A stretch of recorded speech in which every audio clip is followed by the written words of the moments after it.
dubbed the coronavirus budget. The government's political and financial response to a crisis which threatens to destabilise the new politics. But whilst the battle against COVID-19 was central, this was about something more: the resolution of the central political battle of a decade. The biggest giveaway budget for 30 years, the end of a long chapter of British economic policy, the beginning of another, the strange conservative embrace of Keynesianism. The Chancellor announced 30 billion of new stimulus spending. That's financed by a big uptick in borrowing. In 2020-21, the government will borrow 2.4% of GDP, up from 1.8% forecast in March 2019.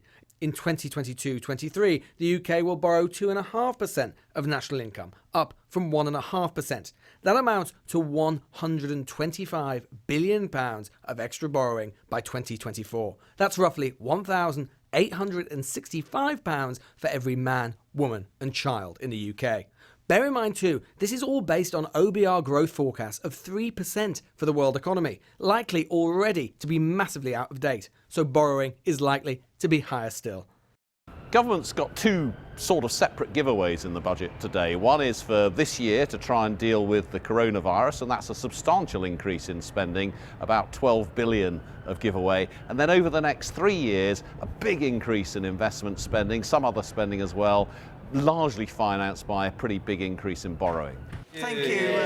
It was enough to set off even a glimmer of discontent from someone who once famously declared that there was no magic money tree. While spending a lot of money may be popular and may seem the natural thing to do, there is, of course, that necessity of having a realistic assessment of the longer-term impact of those decisions, the longer-term consequences. There are some budgets which are famous for being giveaways. Brown's 2002 NHS moment, or Alistair Darling's in 2008 and 9. But this is bigger than any of those, as this graph shows. The budget in 2009, even at the height of the financial crisis, stimulated by only 15.9 billion before cuts kicked in soon after. Today, 18 billion in 1 year, adding tens of billions in the years to come. And for all the talk of fixing the roof while the sun was shining, debt as a proportion of GDP at least has grown and remains stubbornly high. But times, Tories say, have changed. When we came in 2010, it was all about obviously stabilising the country, the economy, the markets, so that the government could continue to borrow at an affordable amount.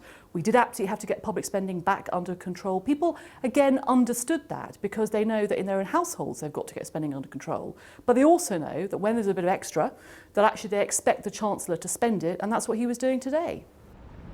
The Treasury had been working on this budget long before coronavirus headed into view. The disease might have added to the stimulus, but the change was already coming.